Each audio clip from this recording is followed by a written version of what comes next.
जब इंद्रद्युम्न महाराज देखते हैं कि ये क्या हो गया, इतना सारा, ये सारी चीजें, भगवान का पूरा विग्रह नहीं है।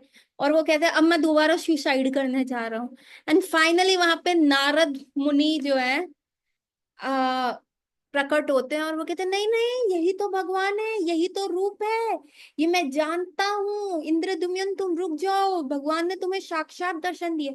इंद्रद्युम्न कहते कैसे ये रूप है, हाथ नहीं है। तब नारद मुनि इनको एक स्टोरी सुनाते हैं। कहते हैं एक बार रोहिणी मैया जो बैठी हुई थी, रोहिणी मैया के द्वारा सारी द्वारका की रानियों ने कहा कि आप बताइए, ये कृष्ण जो है रात को उठ जाता है, उठ उठ के कहता है हे ललिते, हे विशाखे, हे राधे।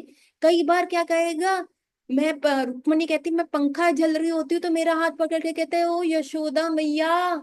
और कई बार क्या होता है, सत्यभामा कहती है मैं बैठी हुई होती हूँ तो एकदम टेढ़ा हो जाता है, त्रिभंग फॉर्म में, हाथ में देखती हूँ तो कुछ भी नहीं होता, और ऐसा लग रहा होता है कि किसी अदृश्य मुरली पे फूंक मार रहा हो।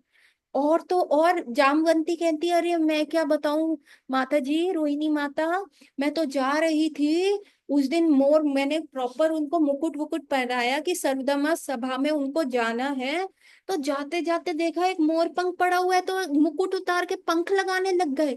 सारे पंख इकट्ठे करके इतना पूरा मोर के सारे पंख अपने सर पे लगा लिए।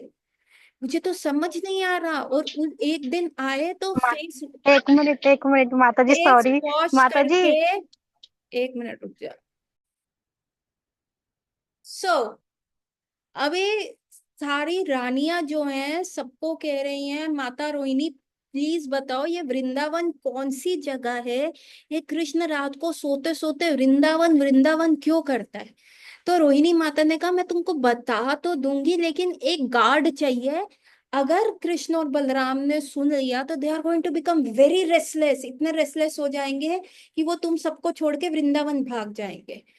एंड उस समय सुभद्रा महारानी ने कहा डोंट वरी मैया, मैं गार्ड करूंगी, यहाँ पे अब कोई नहीं आएगा, मैं ये जो है गेट को गार्ड करूंगी। और सुभद्रा मैया जो है खड़ी हो गई। और माता Rohini was a common person, उन्होंने भगवान की बाल लीलाएं भी देखी, फिर वो उनके साथ मथुरा भी चली गई, मथुरा के साथ वो फिर द्वारका भी आ गई। तो जो माता थी वो कॉमन थी सारी जगह पे, रोहिणी माता, and she started describing the whole Braj lila, whole Shrimad Bhagavatam 10th canto. और 10वां कैंटो चल रहा है और सब भाव विभोर हो रहे हैं और हाथ एकदम भींच रहे हैं, सब इतने भाव में चले गए, आंखों में से अश्रु आ रहे हैं, सब हरि कथा में डूब रहे हैं। सुभद्रा महारानी जो ऐसे गार्ड कर रही थी दरवाजा, उनको पता ही नहीं चला कब उनका मुख जो है रोहिणी मैया के तरफ हो गया, और वो इतनी भाव में आ गई कि कब उनके हाथ अंदर चले गए। When you are in the mood of ecstasy या बहुत ज्यादा इमोशनली ओवरवेल्म हो रहे होते हो तो आपकी बॉडी जो है वो सिकुड़नी शुरू हो जाती है, वो भींचनी शुरू हो जाती है, और ऐसा ही हो रहा था उनके साथ। एंड देन फाइनली सुभद्रा महारानी ने कहा कि ये तो this is what is happening ना, ये सारी चीजें कैसे हो रही हैं, ये तो बहुत ही अजीब अजीब चीजें हो रही हैं यहाँ पे।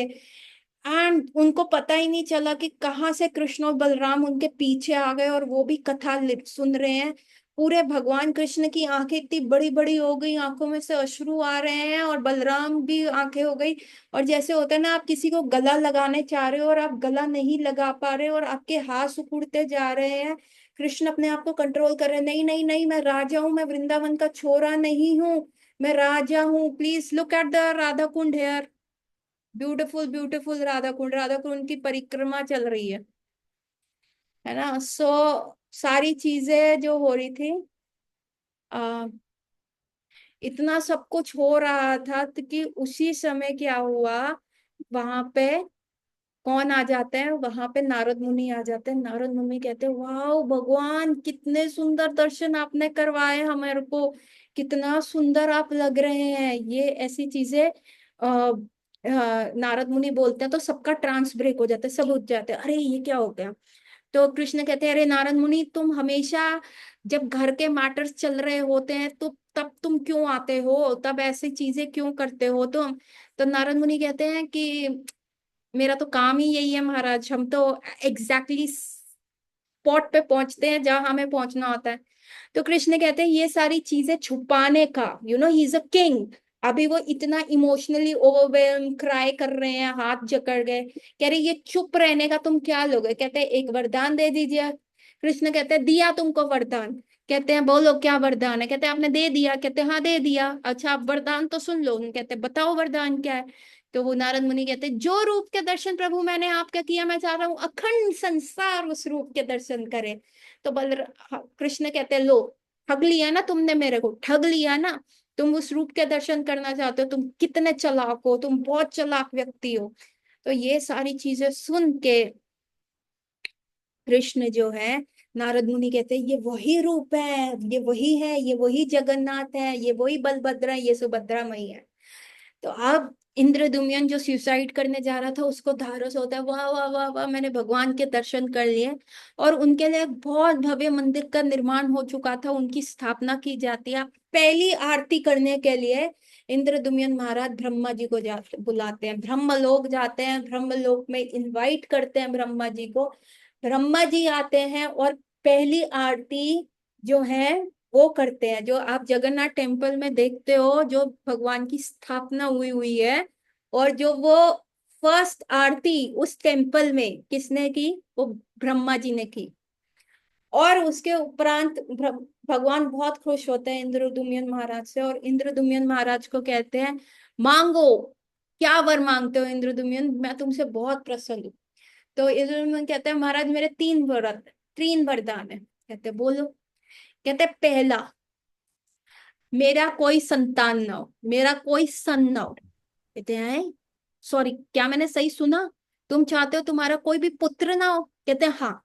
कहते हैं क्यों ऐसा वर मांग रहे हो। कहते हैं मैं नहीं चाहता कि आपकी मोनोपोली सिर्फ मेरे पे हो, अखंड संसार जो है आपकी सेवा से वंचित नहीं रहना चाहिए। अखंड संसार जो है आपको आपके दर्शन करने चाहिए। उन्होंने भगवान ने कहा तथास्तु। उन्होंने कहा बताओ अब दूसरा वरदान क्या चाहिए। उन्होंने कहा दूसरा वरदान महाराज मेरे को ये चाहिए कि आप सोएंगे नहीं। हाँ, मैं सोऊंगा नहीं। हाँ आप सोएंगे नहीं। वो कहते क्यों। देखिए महाराज, मुझे पता है कि जब मैं पूरे संसार के इन तपों से जूझ रहा था, मुझे इतना दर्द हो रहा था, तो मैं सोच रहा था मैं क्या करूं। तब मुझे किसी ने आपके दर्शनों के बारे में दिया, और जो परम सुख मुझे आपके दर्शनों से मिला है, वो मैं कहीं पे भी, मेरे को वो परम सुख नहीं मिल सकता, कहीं पे भी नहीं मिल सकता।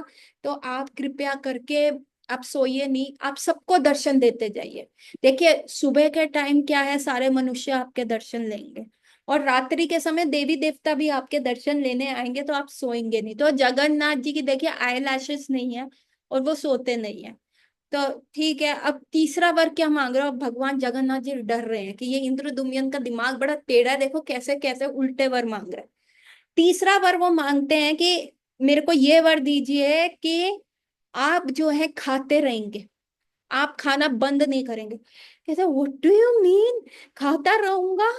कहते हैं और क्या, जो भी व्यक्ति जो भी प्रसादम लेके आएगा आपको उसको भोग लगाना है। ये नहीं करना कि ये आपका राजभोग आरती का टाइम है, या आपका लंच का टाइम है, ये डिनर का टाइम है। आपको सारा टाइम ही भोग लगता रहेगा, आपने वो भोग खाते रहना, खाते रहना, खाते रहना। तो ये सारा वर लेके जब इंद्रद्युम्न महाराज दिया ब्रह्मा जी जगन्नाथ जी ने तथास्तु का। और आज आप यही देखते हैं कि भगवान के दर्शन सुबह व्यक्ति करते हैं, और जो नहीं कर पाते तो भगवान मंदिर से बाहर आ जाते हैं जगन्नाथ की रथ यात्रा के रूप में। जगन्नाथ टेम्पल के बाहर, जैसे मुस्लिम्स और यवंस उसमें टेम्पल्स में नहीं जा सकते, तो बिल्कुल एक बार जगन्नाथ जी भागते भागते किसी यवन भक्त को दर्शन देने आए थे। तो सबने कहा कि अरे ये जगन्नाथ जी तो ऐसे भाग जाएंगे, तो उनका बिल्कुल सेम टू सेम विग्रह जो है मंदिर के बाहर लगा दिया गया है, कि वो और अंदर बैठे गर्भगृह में जगन्नाथ जी में कोई अंतर नहीं है। तो उनके दर्शन करने से भी आपको भगवान के गर्भगृह में बैठे हुए साक्षात जगन्नाथ जी के दर्शन हो जाते हैं। और तो और भगवान क्या है, अच्छा ये सारी चीजें हो गई ना, तो वो आदिवासी कम्युनिटी थी ना, वो बहुत रो रही थी ना। Why I told you the entire story चिट्ठा पर्चा ऑफ जगन्नाथ जी इज, कि ये बताने के लिए आदिवासी तो बड़े ठग फील कर रहे थे, तो आदिवासियों का सरदार तो खून के आंसू रो रहा था। भगवान मेरी सेवा में क्या गलती हो गई कि जो आपने मेरे को त्याग दिया? मेरे क्या कि मेरे फल नहीं समझ आए? मुझे जो आता था मैंने सब कुछ समर्थ कर दिया, नील माधव आप क्यों चले गए, क्यों चले गए? वो व्यक्ति उसी टेम्पल में जाके रो रहा था। उसी समय जगन्नाथ जी ने वहां पे आकाशवाणी हुई, उसको कहा कि तुम जो है भगवान के दर्शन करोगे जब वो बीमार होंगे। सिर्फ तुम आदिवासियों को, तुम शूद्र जाति के लोगों को, जो भगवान बीमार होंगे, कोई पंडा, कोई पंडित, कोई शास्त्रिक विद्वान, कोई नहीं एंटर करेगा। जो 21 दिन भगवान, आज 11 स्नान यात्रा ना, अब 27 से 11 12, नहीं 12 13 14 15 16 17 18 19 20 21 22 23 24 25 26, मतलब ये जो 15 दिन है, 15 डेज जो है भगवान के जो करेंगे, सेवा करेंगे, वो आदिवासी करेंगे। कोई पांडा वहां पे नहीं आएगा, इसलिए भगवान, और उस समय सिर्फ आदिवासी और पर्सनल दर्शन होंगे, कोई बाहर का व्यक्ति भी नहीं आएगा। That is a personal communication between God and वही, यही लोग जो हैं भगवान को उठा के, जगन्नाथ जी को देखा है पिल्लो रखते हैं, और जगन्नाथ जी कैसे चलते हैं, लाइक एन इंटॉक्सिकेटेड मैन, यूं यूं उठा उठा के यूं यूं चलते हुए, पिल्लों के ऊपर पिल्लों के ऊपर पिल्लों फट जाते हैं, ऐसे करके वो रथ पे जाते हैं। तो ये सिर्फ यही लोग करते हैं। तो ये जो स्नान यात्रा के बाद के 15 दिन है, ये उन भीलों के पास भगवान उनकी सेवा स्वीकार करेंगे। किसी भी व्यक्ति, उन्हीं के द्वारा बनाया हुआ काढ़ा, उन्हीं के द्वारा बनाया हुआ खाना, उन्हीं के द्वारा सर्व किया हुआ पानी, उनके के द्वारा पहनाए हुए वस्त्र, सब भगवान वही करेंगे। और फाइनली वो रथ पे जाएंगे, और रथ पे जाएंगे तो रथ पे वो जाएंगे गुंडीचा मंदिर, जो साल में सिर्फ एक ही बार खुलता है। मेरी चाची के घर में जितने भी जगन्नाथ जी की फोटो है, उन सबको उल्टा कर दिया जाता है। एग्जैक्टली 15 दिन तक भगवान दर्शन नहीं देते, है ना। सो ताकि कोई ना देखे, तो तभी मैंने आपको कल दर्शन भेजे, और आज से मैं आपको उनके दर्शन नहीं भेजूंगी, क्योंकि 15 दिन तक वो अब मुझ जैसी शुद्रानी के पास रहेंगे ठाकुर जी, ठीक है, और मेरी सेवा एक्सेप्ट करेंगे, ठीक है। तो उसके उपरांत मैं क्यों ना करूं? मैं तो करूंगी। बीमार है, बीमार होके मेरे घर ही आए, मैं तो कह ही रही हूँ मैं भील जाती हूँ, मैं शूद्र हूँ, मैं तो कहती हूँ। तो मेरे तो करेंगे, आप लोग पंडित हैं, आपके घर आएंगे रथ यात्रा के बाद। सो गुंडीचा मार्जिन होता है, गुंडीचा जो है वो, हाँ, भक्ति आश्रय स्वामी महाराज कहते हैं कि जहाँ जगन्नाथ जी होते हैं वहां ऐसा है, लेकिन देखो मेरे घर आए हैं तो मेरी तो सेवा बनती है। तभी मैं आप लोगों को नहीं भेजी ना दर्शन, मेरे तो वो आए हैं, वो डॉक्टर के घर आए हैं, तो डॉक्टर तो इलाज करेगा ना बीमार। या मैं ये कहूँ हाय ये तो बीमार है, मेरे को इसको देखना अपशगुन होएगा, ये मैं नहीं करूंगा। नहीं भैया, मेरा मरीज आया, मेरे मरीज आए हैं घर, तो मैं मरीज को देखूंगी नहीं? उनको मैंने एडमिट किया हुआ है, वो बहुत बीमार है, वो एडमिट है यहाँ पे आईपीडी में है, ठीक है। तो वो यहाँ पे उनको कभी ड्रिप चढ़ रहा है, कभी सुइयां लग रही हैं, कभी होम्योपैथिक दवाई खाने को मिल रही है, तो ठीक होके फिर आएंगे ना रथ पे। सो द थिंग इज कि देखो, कभी भी ये चीज हो ना कि ठाकुर जी की सेवा करनी है, या आप दूषित अवस्था में हो या कुछ है, सब भूल जाओ। सेवा सबसे इम्पोर्टेंट है। अगर कोई और नहीं है सेवा करने के लिए, आप चाहे कितनी भी दूषित अवस्था में हो, जैसे आप अपने बच्चे को नहीं छोड़ सकते ना, माए अपने बच्चों को नहीं छोड़ सकती, चाहे वो उनका सर दर्द हो रहा हो, चाहे उनको फीवर भी हो रहा है, तब भी वो उसको उठाएंगी, खिलाएंगी, पिलाएंगी, चाहे गोली खा के करे। उसी प्रकार से ठाकुर जी ये विग्रह फॉर्म में आप पे डिपेंडेंट है, वो आपकी सेवा लेने आए हैं। तो फिर छोड़ दो नियमबद्धता, तो तब ठाकुर जी को सर्व करो, एवरी वे में सर्व कर सकते हो तो करो। सो उसके उपरांत ठाकुर जी रथ पे बैठेंगे, रथ पे बैठ के वो जाएंगे गुंडीचा, जो साल में एक हफ्ते के लिए ही मंदिर खुलता है, और एक ही दिन उसकी अच्छे से सफाई होती है, गुंडीचा मार्जिन होता है, अच्छे से करते हैं। और उसके बाद ये गुंडीचा क्या है, वैसे कहने को तो ये जगन्नाथ जी की मौसी है, लेकिन ये है गुप्त वृंदावन। तो अब जब ठाकुर जी आप सबके घर आएंगे जब रथ यात्रा के बाद, तो एक्चुअली आपका घर विल कन्वर्ट इनटू वृंदावन। और जो आप ठाकुर जी को उस समय सेवा कर रहे हो, तो आप बेसिकली ब्रज गोपियों के भाव में, यशोदा माता के भाव में, नंद बाबा के भाव में, और भगवान के भाइयों के, फ्रेंड्स के भाव में, साख्य रस के में भगवान को सर्व करोगे। तो भगवान जो गुंडीचा में रहते हैं 1 हफ्ते के लिए, 1 हफ्ते में क्या होता है, बाहर से वो कहते हैं मौसी ये घर है, लक्ष्मी जी को बोल के हैं भाई मैं बीमार था, अब थोड़ा सा टहल लूं, थोड़ा डाइजेशन के लिए इम्प्रूव होगा। तो लक्ष्मी जी कहती ठीक है चले जाओ, वो कहते हैं मैं मौसी के घर होके आता हूँ।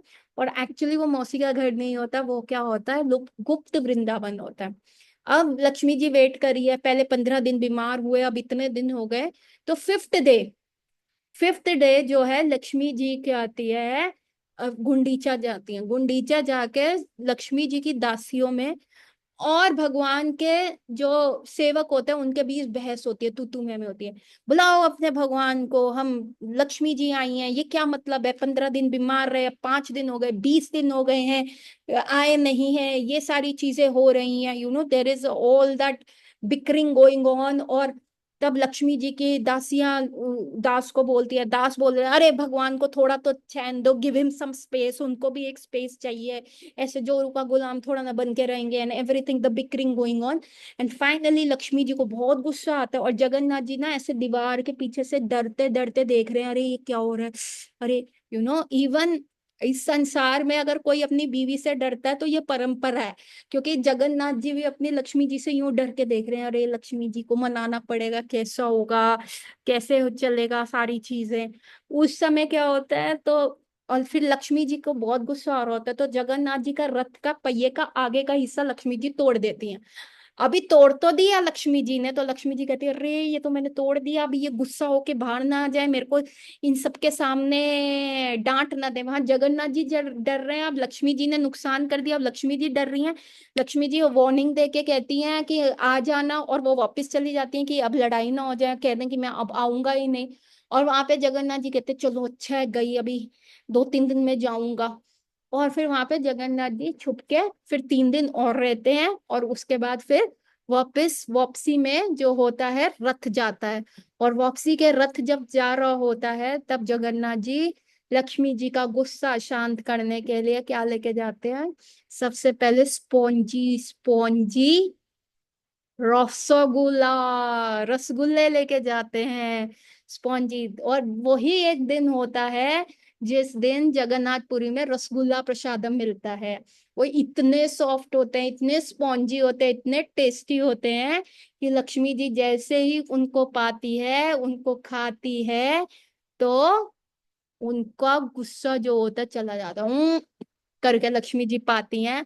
और रसगुल्ला खा खा के, तो दिस इज द वे।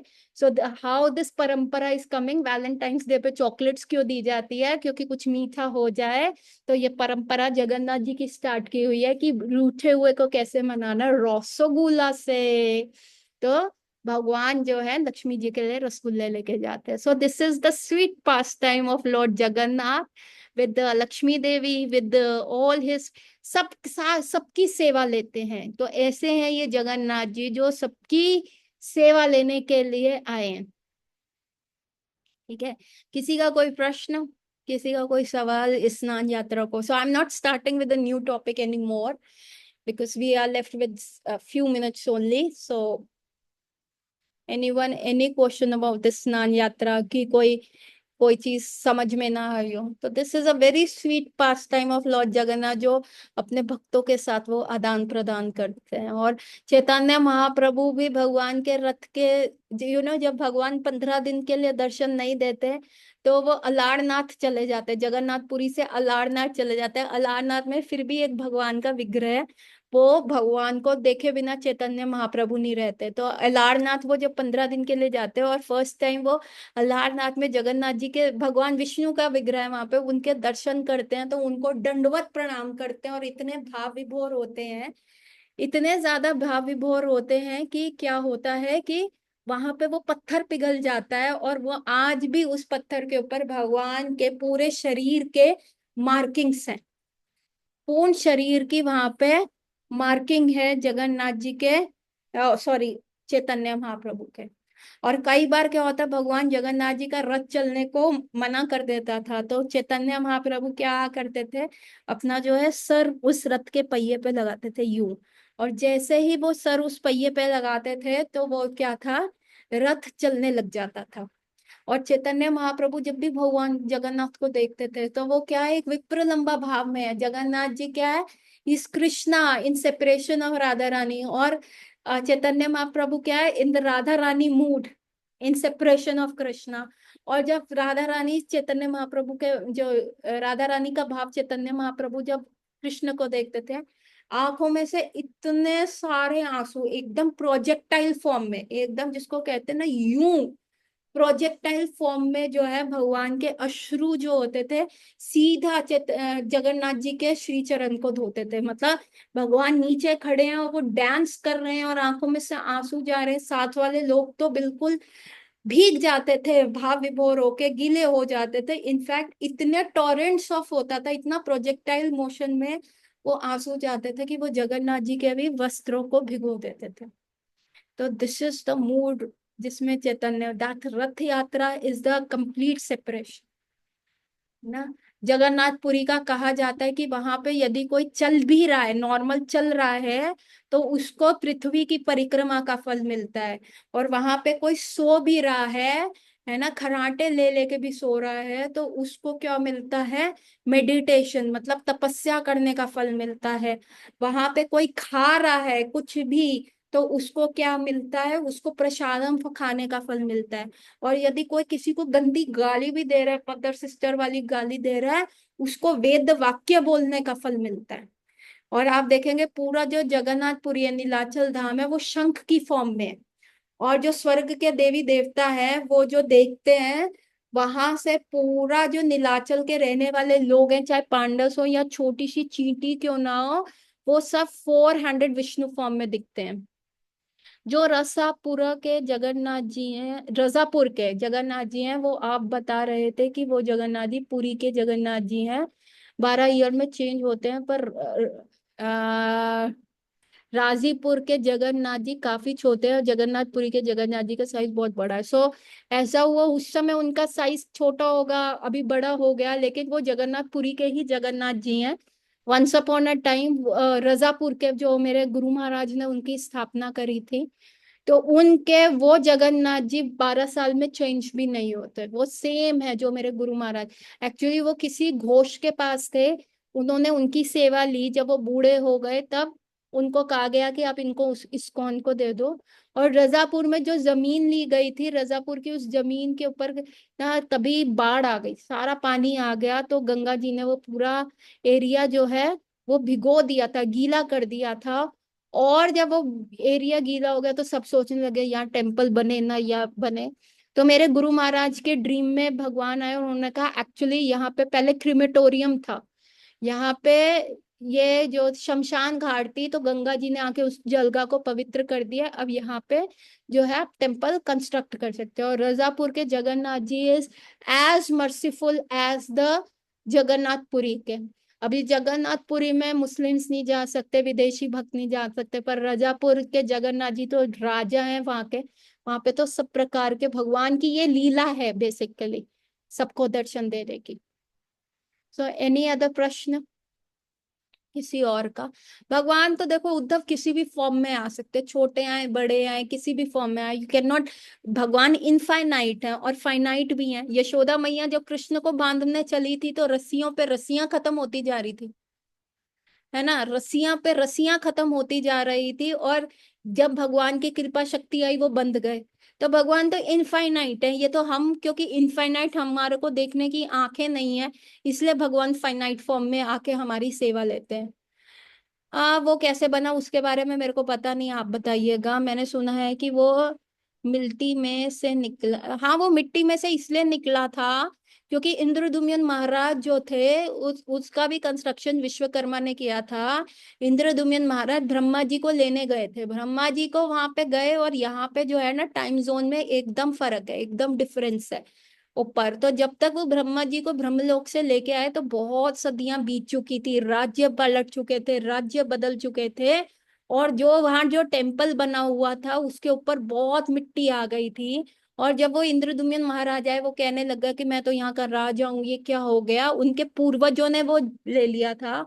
और ये प्रोफेसी थी कि इंद्रदुम्न महाराज ब्रह्मा जी को लेके आएंगे और तब जगन्नाथ जी की स्थापना होएगी, और पहली पूजा जो अग्र पूजा होएगी वो ब्रह्मा जी करेंगे। तो ये सारी चीजें चल रही थी, तो किसी को यकीन नहीं हुआ। तो फाइनली इंद्रुम्यन महाराज ने कहा था इस स्थान पे मैंने जो है मंदिर बनाया था, तो वहां खोदा गया एंड फाइनली वो मिट्टी हटाई गई, हटाई गई, हटाई गई। तो वो जगन्नाथपुरी का टेम्पल आया। तो ये कथा है कि इंद्रदुम्न महाराज को बहुत समय लग गया था। ये जो जी लीला है ये कौन से युग की है, ये सत्य युग की, ये सत्य युग में हुई थी शायद, मुझे पता नहीं। सत्ययुग की है जगन्नाथ जी, क्योंकि भगवान तो अनंत है, उनकी लीला अनंत है। उनका मतलब ऐसा नहीं है कि त्रेता युग में कृष्ण के बारे में कोई नहीं जानता था, या द्वापर युग में राम के बारे में नहीं जानता था, या सतयुग में किसी के बारे में नहीं जानता था, क्योंकि भागवतम तो थी ही ना। भागवतम तो मैनिफेस्टेड है। अभी जैसे अभी कलयुग चल रहा है और हमें पता है कि कल की अवतार आएंगे, तो हमें पता है ना कल की के बारे में। अभी तक वो आए नहीं है। तो दिस इज भागवतम तो है ही है। तो शायद सतयुग की कथा है ये, ना। और कोई प्रश्न, पर आई एम नॉट कंफर्म, या पूछ लेना एक बार, मैं कंफर्म करके बताऊंगी। मैंने शायद सतयुग की है। तभी वहां पे इंट्रा प्लानिटरी ट्रैवल हो रहा है ना। ब्रह्मलोक गए Indradyumna Maharaj. So with this any more questions? So let's end happy Snana Yatra to you. 15 दिन के लिए प्लीज प्रे कि जगन्नाथ जी जल्दी से ठीक हो जाएं और बहुत अच्छे से रथ यात्रा पे आप लोगों के समक्ष आए, दर्शन देने आए। So with this I will end my class है। Hare Krishna everyone, see you tomorrow same time same place, Hari बोल।